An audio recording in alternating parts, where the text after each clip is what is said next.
Good morning everyone.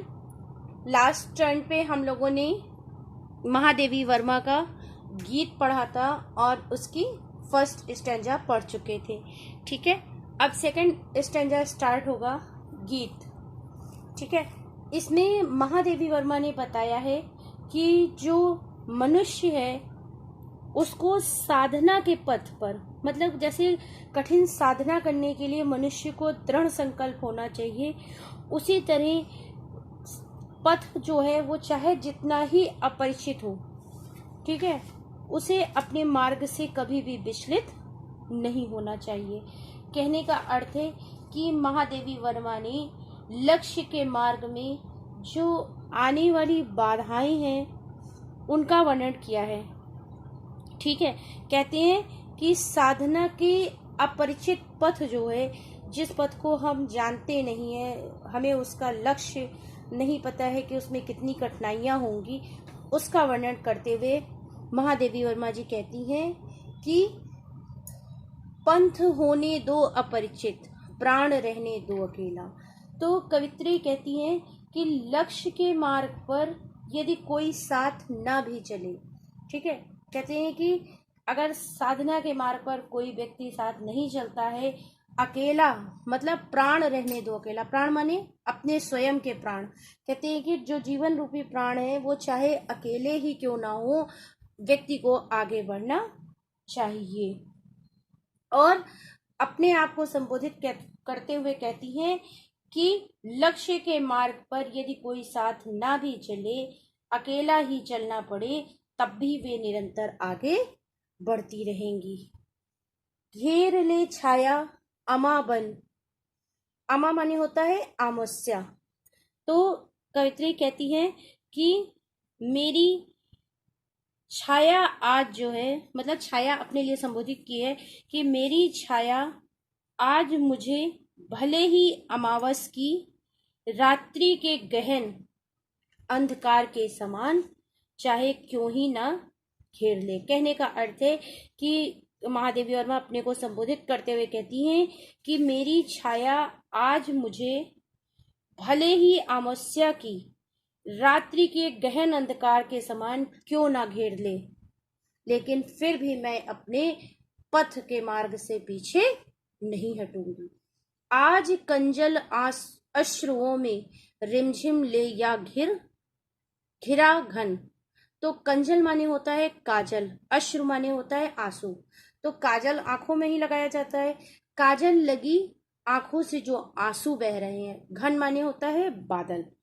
तो महादेवी वर्मा जी यहाँ कहती हैं कि मेरी काजल लगी आंखें भले ही बादल के समान आंसुओं की वर्षा करने लगे। तो महादेवी वर्मा जी कहती हैं कि मेरी काजल लगी आंखें जो है वो चाहे बादल रूपी, जब बादल घनघोर छा जाते हैं तो बारिश होती है, तो वही महादेवी वर्मा ने भी अपनी को संबोधित करते हुए कहा है, मेरी काजल लगी आंखें भले ही बादल के समान आंसुओं की वर्षा करने लगे, फिर भी मुझे चिंता की कोई आवश्यकता नहीं है।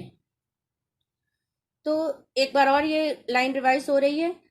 पंथ होने दो अपरिचित। कवित्री कहती हैं कि चाहे जितना भी रास्ता अकेला हो, मेरे प्राण उस रास्ते की कठिनाइयों से भले ही अपरिचित हो, लेकिन मैं उस पथ पर अकेले ही आगे बढ़ूंगी। कहते हैं कि चाहे जीवन में आगे बढ़ने के लिए कोई साथ दे या ना दे, मैं अपने साधना पथ पर अकेले ही आगे बढ़ जाऊंगी। चाहे मुझे इस घोर अंधकार के रूप में मेरी छाया ही मुझे अमावस बनकर क्यों ना घेर ले, लेकिन और चाहे काजल लगी आंखों से बादल रूपी वर्षा ही मेरा मार्ग क्यों ना रोके, लेकिन मैं अपने मार्ग से पीछे नहीं हटूंगी। और होंगे नयन सूखे, तिल बुझे और पलक रूखे, आद्र चितवन में यहाँ शत विद्युतों में दीप खिला।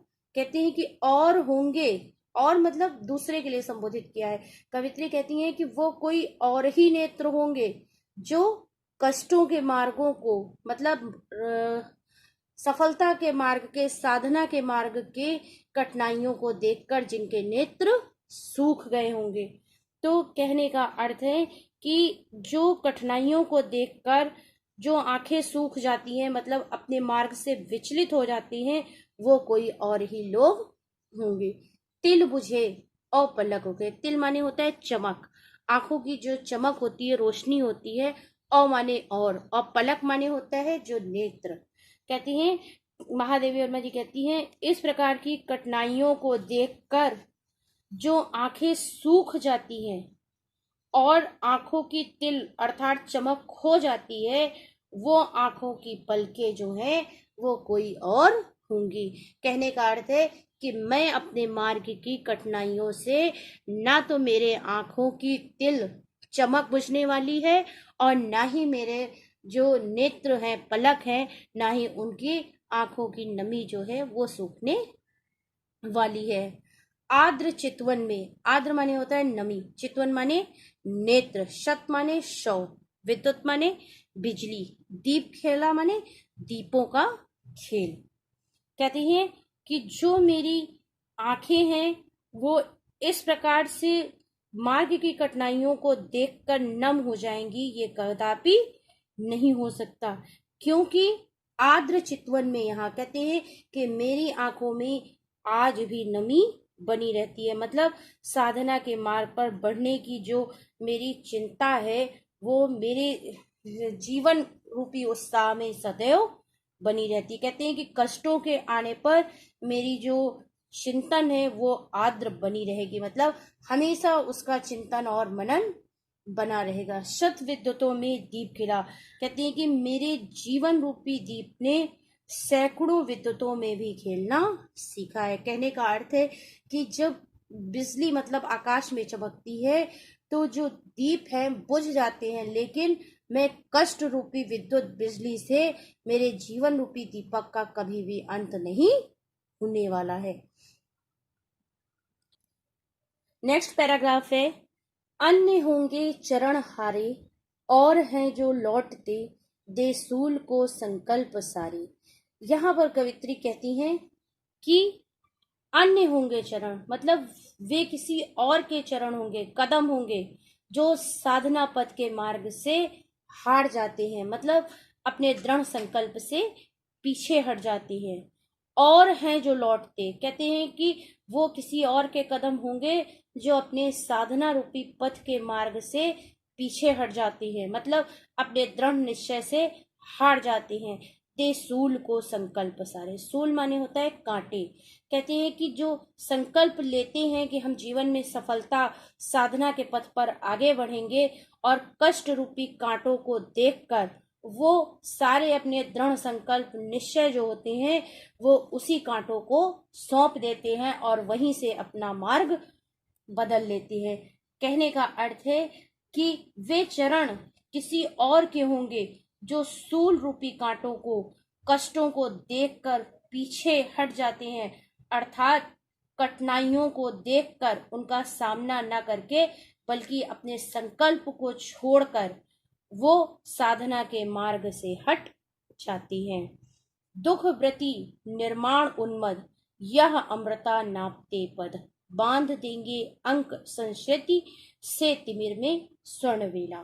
कहते हैं कि कवित्री कहती है कि मेरे चरणों ने तो, मतलब मेरा जीवन तो दुखों से भरा हुआ है, मैंने इन्हीं दुखों को सहने का व्रत धारण कर लिया। दुख व्रति मतलब दुखों को सहने का व्रत धारण करना, मतलब जैसे व्रत होता है कि हम कोई संकल्प लेते हैं, उसी चीज को महादेवी वर्मा ने कहा है कि मेरे चरणों ने तो दुखों से व्रत ले लिया है, अर्थात दुख को सहने का व्रत धारण कर लिया है।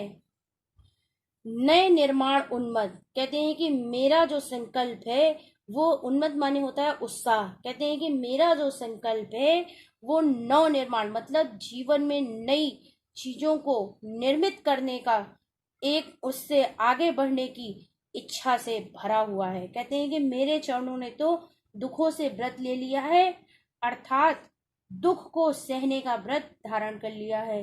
मेरे चरणों में नए निर्माण का उत्साह है। निर्माण उन्माद मतलब मेरे चरण जो है वो साधना के मार्ग में आने वाली कठिनाइयों से पीछे हटने वाले नहीं है, बल्कि दुखों को सहते हुए कुछ निर्माण करने की इच्छा में, उत्साह में वो आगे ही बढ़ते रहेंगे।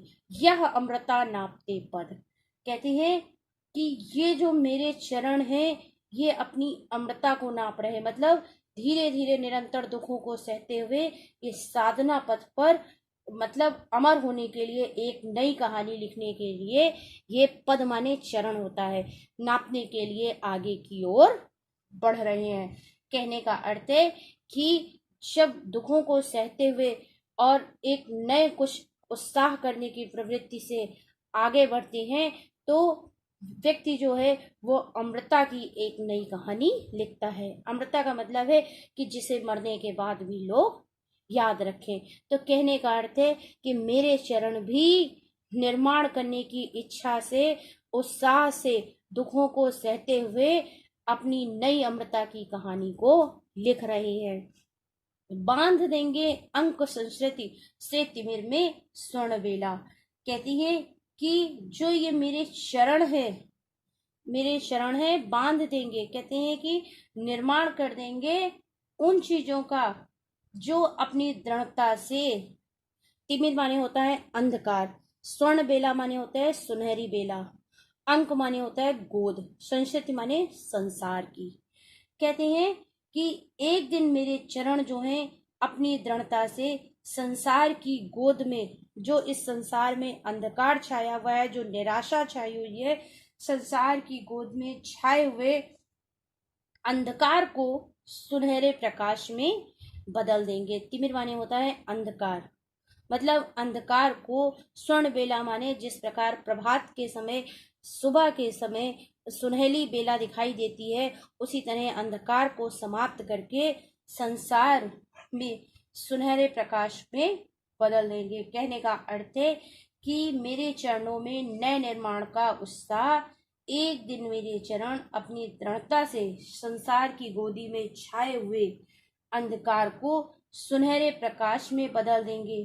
निराशा का घोर अंधकार, अर्थात कहने का अर्थ है कि जो निराशा रूपी घोर अंधकार भरा हुआ है व्यक्ति के जीवन में, इसे प्रसन्नता रूपी प्रकाश में बदल देंगे।